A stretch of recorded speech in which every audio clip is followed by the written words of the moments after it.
الحمد لله الأكرم الذي خلق الإنسان فكرم وعلمه من البيان ما لم يعلم،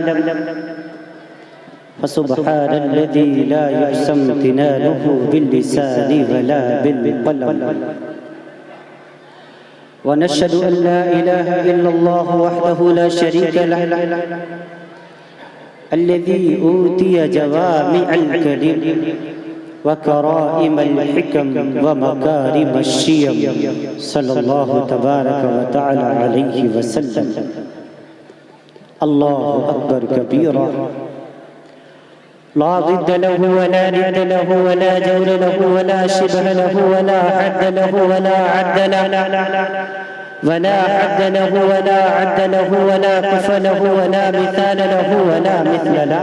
أما بعد، فقد قال الله تعالى عز وجل في الكلام المجيد والفرقان الحميد: فأعوذ بالله من الشيطان الرجيم، بسم الله الرحمن الرحيم. ألف لام ميم، ذلك الكتاب لا ريب فيه هدى للمتقين. وقال تعالى: إنما المؤمنون إخوة فأصلحوا بين أخويكم واتقوا الله. وقال تعالى: بسم الله الرحمن الرحيم: ألم نشرح لك صدرك ووضعنا عنك وزرك الذي عنقض ظهرك ورفعنا لك ذكرك. صدق الله العظيم. عن عبد الله بن مسعود رضي الله تعالى عنه قال: قال رسول الله صلى الله تعالى عليه وسلم: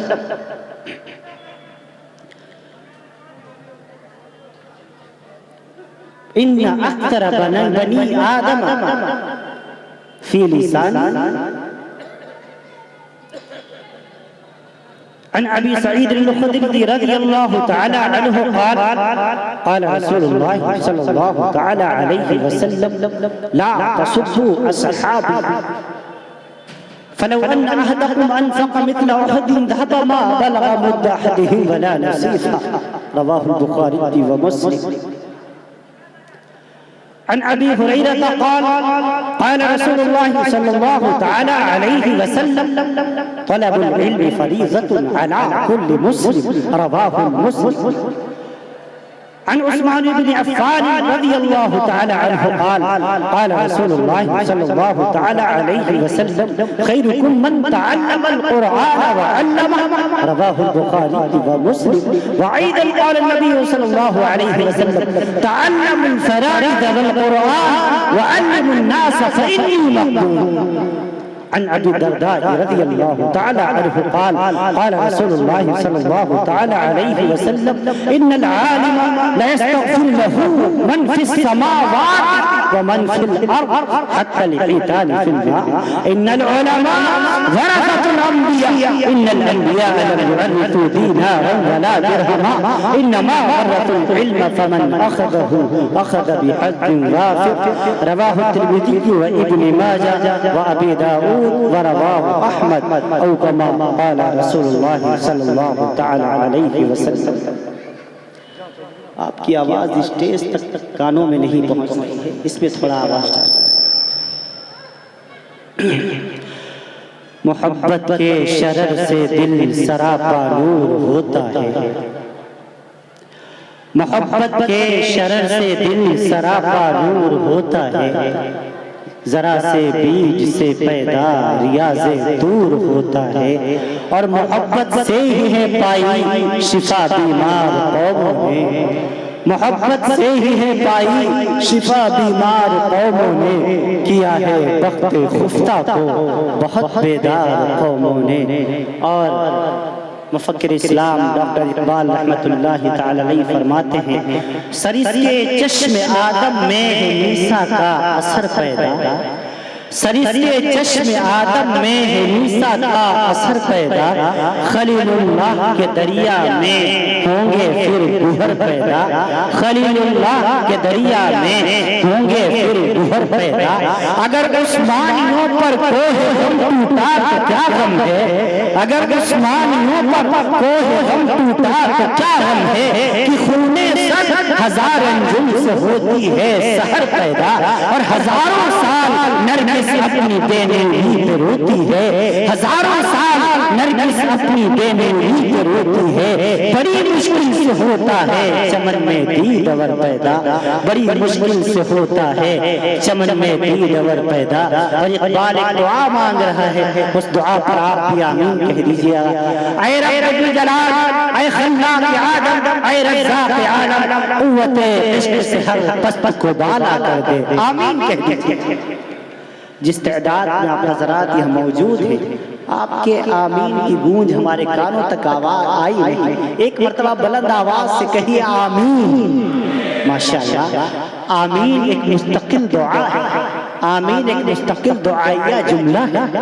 آمین کی اہمیت کا اندازہ آپ اسی بات سے لگا لیجئے، امام جلال الدین عبد الرحمن السیوطی نے ایک کتاب لکھی ہے جس کا نام ہے العبائد فی اخبار الملائک، اس میں ایک روایت لے کر کے آئے ہیں کہ اللہ کے رسول پیغمبر اسلام رسول ذی احتشام امام الانبیاء جناب محمد رسول اللہ صلی اللہ علیہ وسلم نے ارشاد فرمایا، جب دنیا کے کونے کونے سے ہندوستان، پاکستان، نخلستان، Azerbaijan, England, Scotland, New Zealand, Bombay, دنیا کے کونے کونے سے اللہ کے مومن بندے، اللہ کی مومنہ بندیاں جب حج بیت اللہ کے لیے مکہ المکرمہ جاتے ہیں اور کعبۃ اللہ کا طواف کرتے ہیں اور دوران طواف دعا مانگتے ہیں، ربنا آتنا فی الدنیا حسنہ وفی الآخرۃ حسنہ وقنا عذاب النار۔ تو امام جلال سیوطی نے نقل فرمایا، امام الانبیاء نے ارشاد فرمایا کہ اللہ تعالیٰ نے فرشتوں کی ایک جماعت وہاں پر متعین فرما دی ہے، ان فرشتوں کا کام نماز پڑھنا نہیں ہے، ان فرشتوں کا کام روزہ رکھنا نہیں ہے، ان فرشتوں کا کام کوئی تسبیحات کا پڑھنا نہیں ہے، ان فرشتوں کا کام تلاوت ذکر و اذکار کا کرنا نہیں ہے، ان فرشتوں کا کام یہ ہے ان حجاج کرام کی مانگی ہوئی دعاؤں پر آمین کہے۔ اسی لیے بخاری شریف میں بزرگ تابعی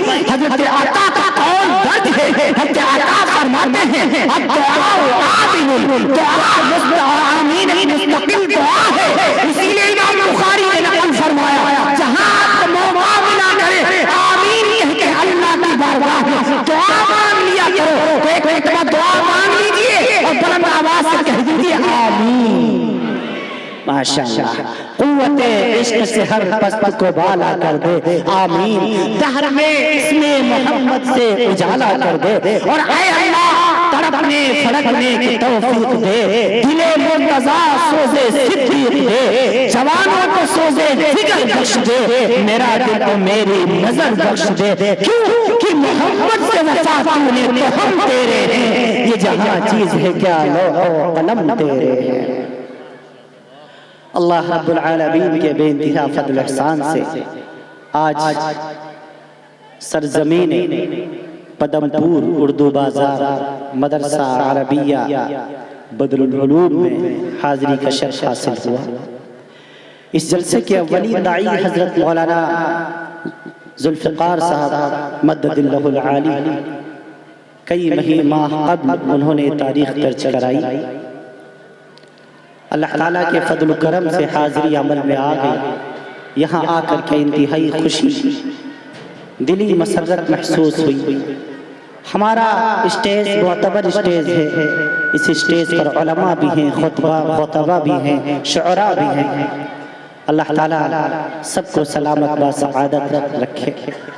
سامعین کا ذنب غفیر، اور اس کے بعد اس سے پہلے طلباء کرام، طلباء نظام، عزیز طلباء کے پروگرامات مختلف عنوانات پر، مختلف موضوعات پر تقاریر، نعت، نظمیں اور مکالمے کی شکل میں آپ حضرات نے سماعت فرمائے۔ دل انتہائی خوش ہوا، اللہ رب العالمین اس مدرسے کو خوب تر ترقیات سے ہمکنار فرمائے، تمام تر ضروریات کو خزانے غیب سے پورا فرمائے، پڑھنے والوں کی قوت حافظہ مضبوط فرمائے اور پڑھانے والوں کے دلوں کے اندر خلوص پیدا فرمائے۔ عزیزوں، ایک دلی خوشی یہ محسوس ہوئی کہ کچھ جو مختلف عنوانات کے تحت جو مکالمے پیش کیے گئے اس کے ذریعے سے سماج کے اندر معاشرے کے اندر پھیلی ہوئی برائیوں کو اجاگر کرنے کی کوشش کی گئی. یہ حضرت مولانا اور ان کی ٹیم بہت ہی مبارکباد کے مستحق ہے. بڑی مشکلوں سے یہ پروگرامات یہ پورے طبقہ انعقاد ہوا کرتا ہے. آپ کیا سمجھتے ہیں بس یوں ہی راتوں رات پروگرام بن گیا اور حضرت مولانا کی دعوت پر یہاں شعراء حضرات علماء کرام تشریف لے آئے؟ نہیں، اس میں کئی ایک مہینوں کی راتیں شامل ہیں. پتہ نہیں آپ تو گھروں کے اندر چین سے سو جاتے ہوں گے، پتہ نہیں حضرت مولانا کو کتنی راتوں سے ٹھیک سے نیند نہیں آئی. ہاں میں بخوبی اس بات سے واقف ہوں. میں مدرسے والا ہوں، میں مسجد والا ہوں، میں خانقاہ والا ہوں. میں جانتا ہوں علماء کرام کی مشکلوں کو، میں علماء کرام کی مصروفیات سے واقف ہوں. اس وجہ سے میں کہہ رہا ہوں ان پروگراموں کو جلسوں کو وجود میں لانے کے لیے کتنی کوششیں کرنی پڑتی ہیں. ان شعراء کو کتنی محنت سے سفر کرنا پڑتا ہے. اب قاری مزمل حیات صاحب ہمارے شہر لکھنؤ کے قریب کل تھے، نیلانچل ایکسپریس سے سفر کر کے بیچارے یہاں تک پہنچے. میں بھی رات سے بھاگا پورے طور پر کہاں صوبہ اڑیسہ 2000 کلومیٹر کا سفر کر کے آپ کے دیار میں آیا. قاری فردوس صاحب بھی کو دیکھیے، علاقے کے علماء کو دیکھیے، کوئی 100 کلومیٹر، کوئی 200 کلومیٹر، کوئی 500 کلومیٹر، کوئی 1000 کلومیٹر، کوئی 2000 کلومیٹر کا سفر کر کے آپ کے جلسے کی زینت بنا ہوا ہے. صرف اس وجہ سے آیا ہے تاکہ آپ کا جلسہ کامیاب ہو جائے، لوگوں کو اللہ کی بات بتا دی جائے، رسول اللہ کی بات بتا دی جائے، علماء امت تک پیغام پہنچا دے. بھولے ہوئے لوگوں کو بھی بتا دیں، اے لوگوں تم امام الانبیاء کے غلام ہو. ہاں تم رسول عربی کا کہنا ماننے کے لیے دنیا میں آئے ہو، تم امام الانبیاء کی امت میں پیدا ہوئے ہو. اے لوگوں تم کو دنیا کی کسی طاقت سے نہیں ڈرنا ہے، تم اللہ سے ڈرنا سیکھو. جو اللہ سے ڈرتا ہے اس کو کسی سے نہیں ڈرنا پڑتا، جو اللہ کے سامنے جھکتا ہے اس کو کسی کے سامنے نہیں جھکنا پڑتا. اے لوگوں اللہ سے ڈرنا سیکھو، اسی کے سامنے جھکنا سیکھو، اسی سے اپنی بگڑی بنوانا سیکھو، اسی کے آگے اپنے سر کو جھکانا سیکھو. ہاں اپنے دل میں عقیدہ بناؤ، لا الہ الا اللہ، وہی اللہ ہے، اس کے سوا کوئی نہیں ہے. سپر پاور صرف رب جل جلالہ ہے. دنیا میں کوئی سپر پاور نہیں، اللہ سپر پاور نہیں، سپریم پاور ہے. اللہ سے اوپر کوئی نہیں ہے. اے لوگوں دنیا کے حالات سے ڈرا نہ کرو، دنیا کے حالات سے گھبرایا نہ کرو. وقت پر کوئی بھی آ جائے. آج مسلمان پریشان ہے. ابھی کل میں شہر لکھنؤ میں تھا، کئی لوگوں نے کہا مولانا حالات اچھے نہیں ہیں، سفر مت کیجیے، اتنے لمبے سفر آپ کرتے ہیں، حالات اچھے نہیں ہیں، ملک کی فضا خراب ہو چکی ہے، شہر کھول دیا گیا ہے، دشمنی کے بیج بوئے جا رہے ہیں. ہاں یہی ہو رہا ہے، نفرتوں کا دور ہو رہا ہے. ایئرپورٹ کے اندر داخل ہوا، میری پگڑی اتروائی گئی، میری شیروانی اتروائی گئی، مشین میں ڈالا گیا، میرے شوز اتروائے گئے، مشین میں ڈالا گیا. شخص نگاہ سے دیکھا جاتا ہے، کیوں اس کے چہرے پر داڑھی ہے، کیوں اس کے سر پہ ٹوپی ہے، کیوں اس کے سر پہ عمامہ ہے، کیوں اس کے رشتہ لباس سنت کے مطابق ہے، کیوں یہ امام الانبیاء کا غلام ہے. مسلمانوں کا جرم صرف اتنا ہے، وہ اپنے آپ کو مسلمان کہتے ہیں، وہ دنیا کی کسی طاقت سے نہیں ڈرتے. میری جیبیں کٹوائی جا رہی ہیں، جو کچھ ہے مولانا نکال کر قلم میں ڈالیے، پھر مشین میں ڈالیے. میری جیب میں پین تھا، میری جیب میں قلم تھا، میری جیب میں کنگا تھا، ادھر کی شیشی تھی، میں نے نکال کر قلم میں ڈال دی. دوسری جیب میں مسواک پڑی تھی، میں نے کہا میری جیب میں تمہیں اسلحہ نہیں ملے گا، بم نہیں ملے گا، ایٹم نہیں ملے گا. ادھر ہاتھ ڈالو گے کنگا نظر آئے گا، ادھر ہاتھ ڈالو گے قلم نظر آئے گا، ادھر ہاتھ ڈالو گے مسواک نظر آئے گا، ادھر ہاتھ ڈالو گے تمہیں ادھر کی شیشی نظر آئے گی. چھین لو میرا اتار، میرا اتار، چھین لو میری مسواک، چھین لو میرا قلم، میں دوسرا خرید لوں گا. لیکن جب تک زندہ رہوں گا امت کو اللہ کا پیغام سناتا رہوں گا. مسلمان ڈرنے والی قوم نہیں ہے، مسلمان بکنے والی قوم نہیں ہے. یہ مدرسے والے بزدل نہیں ہوا کرتے، مدرسے والوں نے ناکو چنی چبوایا ہوا ہے. ہاں دنیا دیکھ رہی ہے. جو اپنی آپ کو سپر پاور کہتا تھا، جس کو اپنی سرحدوں پر بڑا ناز تھا. کون نہیں جانتا فلسطین کو، کون نہیں جانتا غزہ کو؟ کون نہیں جانتا اسرائیل کو؟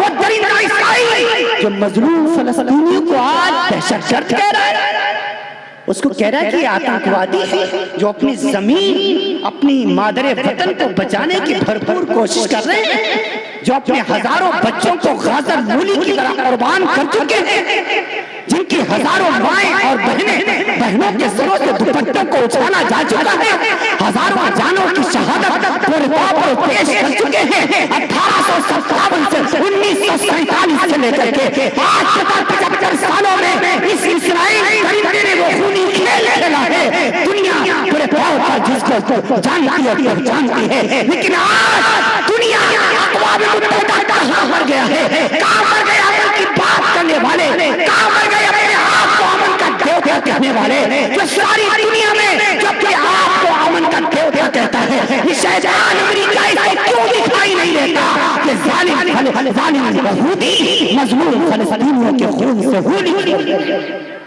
کوئی اس کو نظر نہیں آ رہا۔ ہاں وہ سمجھتے ہیں اسلام مٹ جائے گا، وہ سمجھتے ہیں مسلمان ختم ہو جائے گا، وہ سمجھتے ہیں قرآن کا نظام ختم ہو جائے گا، اور مٹھی پر لوگوں نے ناکو چنی چبوایا ہوا ہے۔ آج دیکھو حماس، کون جانتا تھا حماس کو؟ میں خود نہیں جانتا تھا، سرچ اور ریسرچ کرنا شروع کیا تب پتا چلا یہ غیور نوجوانوں کی جماعت ہے۔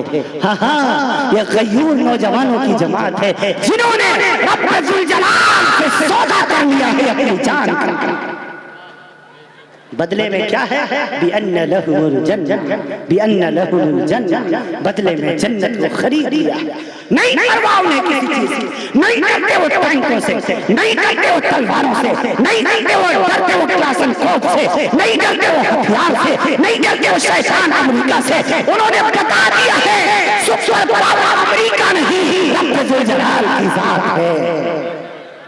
انہوں نے بتا دیا، انہوں نے بتا دیا رب ذوالجلال کی طاقت کے سامنے دنیا کی تمام طاقتیں فیل ہیں۔ رب جو چاہتا ہے کر کے دکھاتا ہے۔ ہمارے یہاں کم من فیۃ قلیلۃ وغلبت فیۃ کثیرۃ باذن اللہ۔ جب رب ذوالجلال فیصلے کرنے پر آتا ہے پھر تعداد نہیں دیکھی جاتی۔ مسلمانوں نے کبھی بھی تعداد کے بل پر جنگ نہیں جیتی ہے، اللہ رب العالمین کے فضل و کرم پر جنگ جیتی ہوئی ہے۔ یہ مسلمانوں کا اتہاس رہا ہے۔ یہ سب مدرسے والے ہیں، مدرسہ بزدل نہیں بناتا، مدرسہ ہمت پیدا کرتا ہے۔ یہ مدرسے والے تھے جنہوں نے انگریزوں کو ناکو چلی چبوایا، آپ کو پتا ہے؟ یہ مدرسے والے تھے، مفتی محمود حسن دیوبندی مدرسے والے تھے، شیخ الاسلام حسین احمد مدنی مدرسے والے تھے، مفتی آدم ہند مفتی کفایت اللہ دہلوی رحمۃ اللہ تعالی علیہ یہ مدرسے والے تھے، شیخ العرب والعجم علامہ انور شاہ کشمیری رحمۃ اللہ علیہ یہ مدرسے والے تھے، حضرت حکیم الامت مجدد ملت حضرت مولانا اشرف علی تھانوی رحمۃ اللہ علیہ یہ مدرسے والے تھے، حضرت سید احمد بریلوی رحمۃ اللہ علیہ مدرسے والے تھے، حضرت سید احمد شہید رحمۃ اللہ علیہ مدرسے والے تھے، حضرت عبد الباری فرنگی محلی رحمۃ اللہ علیہ یہ مدرسے والے تھے، حجت الاسلام حضرت مولانا قاسم نانوتوی رحمۃ اللہ علیہ مدرسے والے تھے، حاجی امداد اللہ مہاجر مکی رحمۃ اللہ علیہ یہ مدرسے والے تھے، شاہ ولی اللہ محدث دہلوی رحمۃ اللہ علیہ یہ مدرسے والے تھے۔ یہ جتنے مجاہدین آزادی آپ کو نظر آئیں گے یہ سارے کے سارے مدرسے والے نظر آئیں گے۔ پتا چلا مدرسہ بزدلی نہیں بلکہ مدرسہ بہادری سکھاتا ہے۔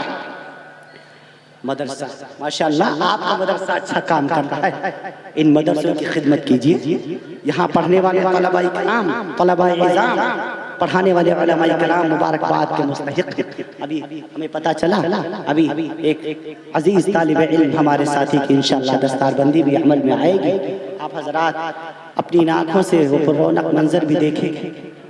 جب کوئی بچہ حافظ ہوتا ہے، جب کسی باپ کا لاڈلا حافظ قرآن ہوتا ہے، اس کا دل اندر سے کتنی خوشی محسوس کرتا ہے، یہ الفاظ میں نہیں بیان کیا جا سکتا، یہ صرف دل میں محسوس کیا جا سکتا ہے۔ اس باپ کا سینہ فخر سے کتنا چوڑا ہو جاتا ہے جو باپ اپنے بیٹے کے پیچھے رمضان مبارک کے مہینے میں تراویح میں اللہ کا قرآن سنتا ہے۔ اس وقت ہمارے دل میں بھی آتا ہے کاش اس مصلی پر میرا بیٹا ہوتا، وہ میرا امام ہوتا، مہینہ رمضان کا ہوتا، اس کی زبان ہوتی، اللہ کا قرآن ہوتا، وہ میرا امام ہوتا، میں اس کا مقتدی ہوتا، وہ پڑھتا چلا جاتا، میں سنتا چلا جاتا۔ ہر باپ کے دل میں یہ تمنا ہوتی ہے۔